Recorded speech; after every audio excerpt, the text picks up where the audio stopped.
Welcome to TGIF. We have arrived. We have made it to the book of Esther. My best guess is a lot of them are probably familiar with the Esther story, maybe not like the details within, but the overall Esther story, because it's a great book and a great story to read. And we have a plan to walk you through this book because we have... Takes us to the word of the day, strategy. We got a plan. We think we have a plan. We think we have strategy, but this is going to be a great multiple episodes in this book. Yeah, there's so much to glean from this book alone, and that's why we're doing 6 episodes in this book, because there is so much to learn. And so if you are familiar with Esther, that's great. If you're not, do read along with us. And we are connecting today with Esther chapter 2, verse 15. Esther was the daughter of Abihail, who was Mordecai's uncle. Mordecai had adopted his younger cousin, Esther. When it was Esther's turn to go to the king, she accepted the advice of Hegai, the eunuch in charge of the harem. She asked for nothing except what he suggested, and she was admired by everyone who saw her.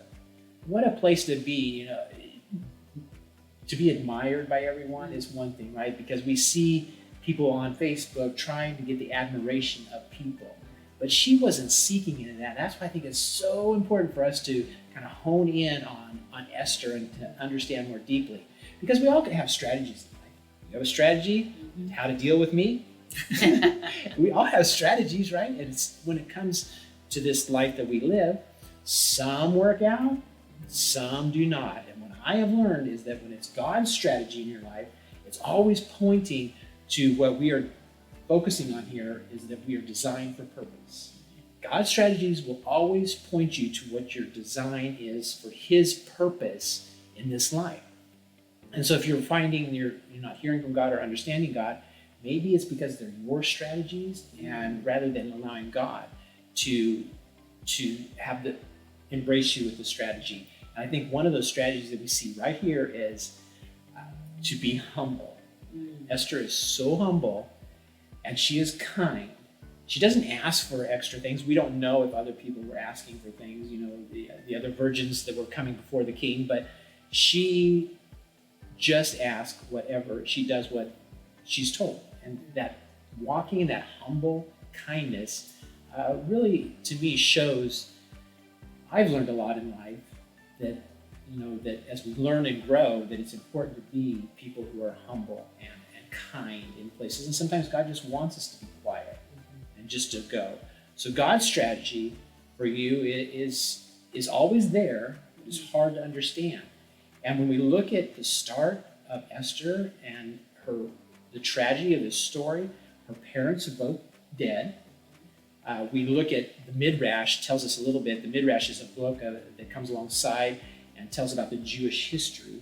And so in that, it did say that the father, Esther's father, had died while his mother was pregnant. And then her mother died in pregnancy, in giving birth. And so what a tragic beginning to an orphan, basically. And how could there be something good that could come out of this? I mean, how can Esther become one of the most pivotal people in the Bible to save the nation of God? Why? God's strategy. Absolutely. She did not have reason to be humble and kind. If you look at her story, a lot of people in these type of situations, there's this bitterness and there's this anger. But I think it was her humility. What makes her so unique is her humility. And it's humility that softens our heart to receive what God has for us. It's like humility drops barriers around our heart. I feel that. I think the word humble alone has this gentleness to it. And I think we've got to be open to that, to receive or hear what God's doing. And within our own strategic planning and all the order that we do things, we're so rigid and we're so busy, everybody's busy, that I wonder if part of not hearing from God is because we've allowed no room, no space, and just been present in a humble spirit. Okay, God, here I am. What is the next thing? Or God, here's what I want, what I'm working for, what I need. And then that humility to receive where he's directing you. Will it be the exact place you plan to get to? Not necessarily. I mean, at this point, did Esther, at this point in the book, did she have any idea what was to come? There's no way. No. But we're going to hear how this thread of humility carries through the book, through hard, tough choices and decisions that she has to make. And she remained so willing to do what she was called to do. And thank God there was a godly man that was there, Mordecai, that adopted her, and cared for her and reminded her that she had value and she has worth, that just because this terrible tragedy happened, that God will use her in some way. And so I think that that's so important to have those kind of people in your life, because it's easy just to lose focus. And sometimes in the midst of life circumstances, crisis, there's this bigger strategy of God at work. And sometimes it takes you, like you said, to places you don't necessarily think you would be, or before a king.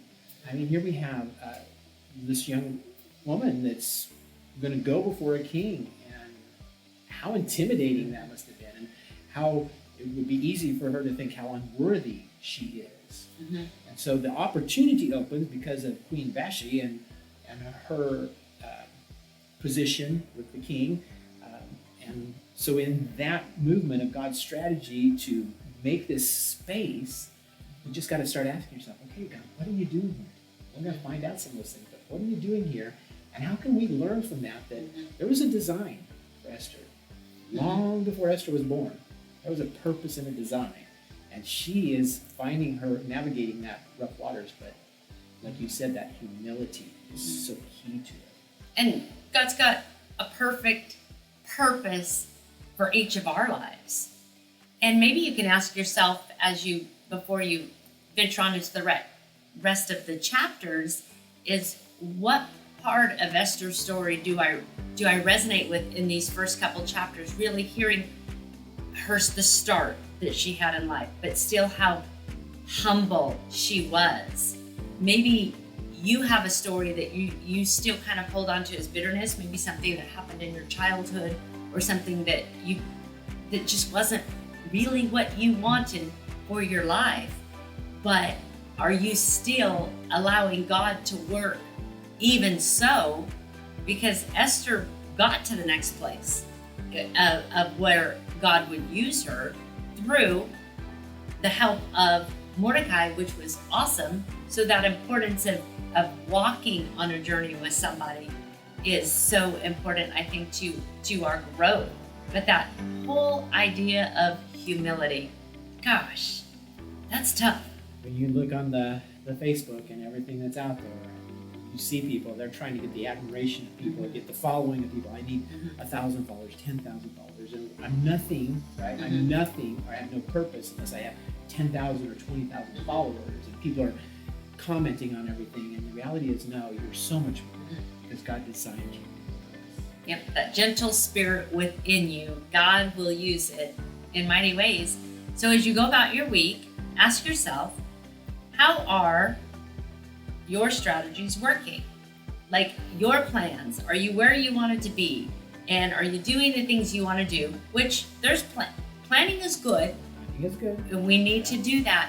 But are you so focused on the retirement, the vacations, the trips, that is what takes most of your attention versus, okay, God, I'm blessed to be able to do the things that I'm able to do, but help me be humble into where you would have me go, or what you would have me do, and how you would use my resources to advance your kingdom. Because your story is important, and God uses all of us within the story, our story, because it is all part of his story. So to continue on, be ready for next week. You only have to read chapter 3. I mean, you can go through this book sitting down in one setting, But chapter 3 will get you ready for next week. So we'll see you next time on TGIF. Bye. Bye.